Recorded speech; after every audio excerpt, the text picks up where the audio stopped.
Good, happy Sunday, everyone. I'm Riley King, and welcome to this Sunday edition of Politics with Riley King.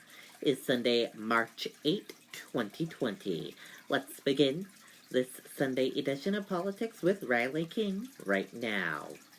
We have a lot of political news to get to, so let's begin. First up, Zelensky defends representing secondary defendant in 2015 wage theft case.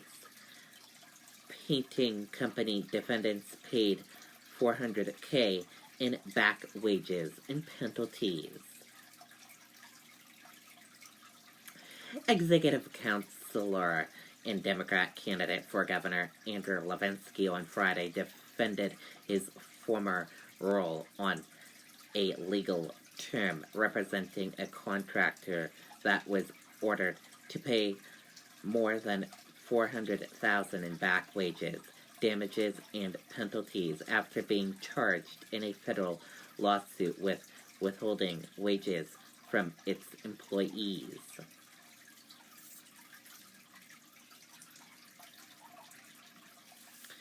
New Hampshire Warren supporters weigh shifting to remaining candidates. Some say it would be tough to support Sanders. Let's take a listen to that video from WMUR News 9, Adam Sexton.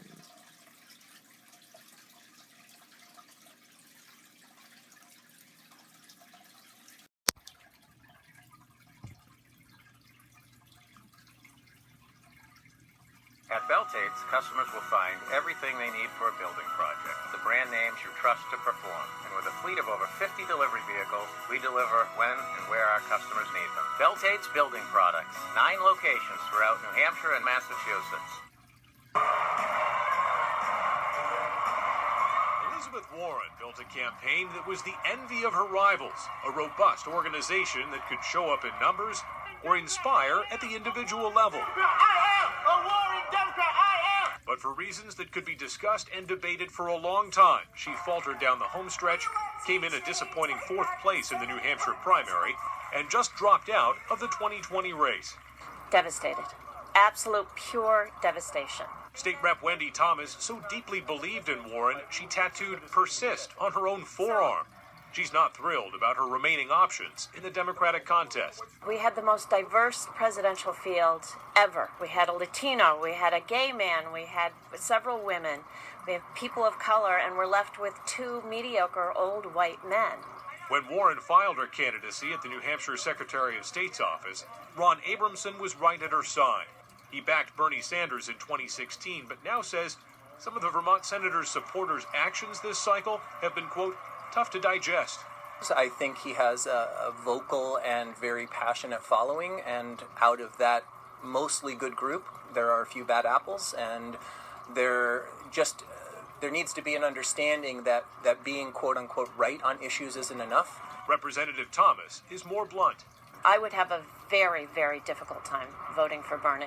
These 2 local Warren supporters aren't alone.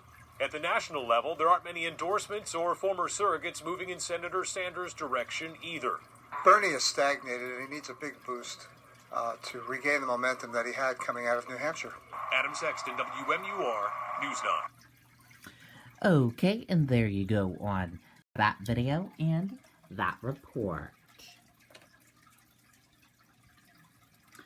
More than 100 New Hampshire Democrat State Committee members endorsed Saucy for DNC post. State Senate President is so far lone announced candidate for Democratic National Committee woman. State Senate President Donna Saucy has been endorsed by 107 members of the New Hampshire Democratic State Committee in her bid to become the state party's next Democratic National Committee woman. New Hampshire House approves bill allowing voter registration at DMV. Bill heads back to New Hampshire Senate, where it originated. New Hampshire's House on Thursday approved a bill that would allow residents to register to vote when they get or renew a driver's license.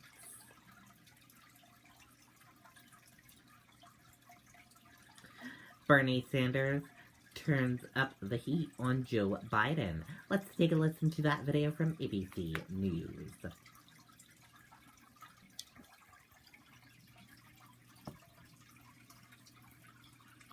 Former Vice President Joe Biden racking up the endorsements following his Super Tuesday wins, as Senator Bernie Sanders looks to slow down Biden's momentum heading into Tuesday's primaries in 6 more states.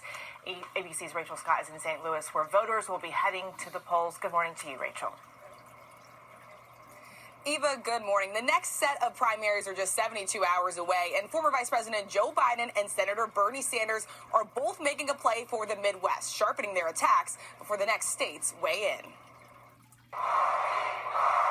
With the next round of primaries on deck, Senator Bernie Sanders is out to stop Joe Biden's momentum. And all I can tell you, whether it was Iraq, whether it was DOMA, whether it's don't ask, don't tell, those were difficult votes.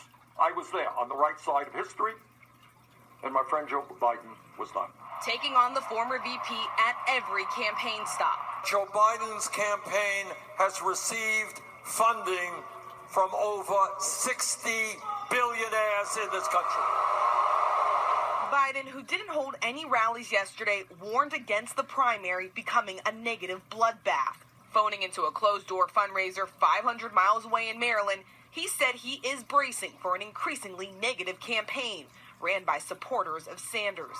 Just days before the next contest, the Vermont senator is focused on the Midwest. He canceled his stop in Mississippi to campaign in Michigan instead. The battleground state has the most delegates up for grabs on Tuesday, when voters in 6 states head to the polls. But Biden, fresh off of that Super Tuesday surge, says his campaign raised $22 million this week alone and is racking up endorsements with 8 of his former rivals, including Senator Amy Klobuchar, now supporting him. While it was hard to end my campaign, I could not think of a better way to end it than joining Joe Biden. And the Democratic primary dramatically changed this week. 5 candidates suspended their campaigns, but that endorsement from Senator Elizabeth Warren is still up for grabs this morning. Whit? Some big primaries coming up on Tuesday. Rachel Scott for us. Thank you so much. Okay, and there you go on that video and that report. And that does it for this Sunday edition of Politics with Riley King. I hope you all have a great rest of your Sunday, and I'll see you back here next Sunday for another edition of Politics with Riley King. And have a great week ahead of you. Goodbye, everyone.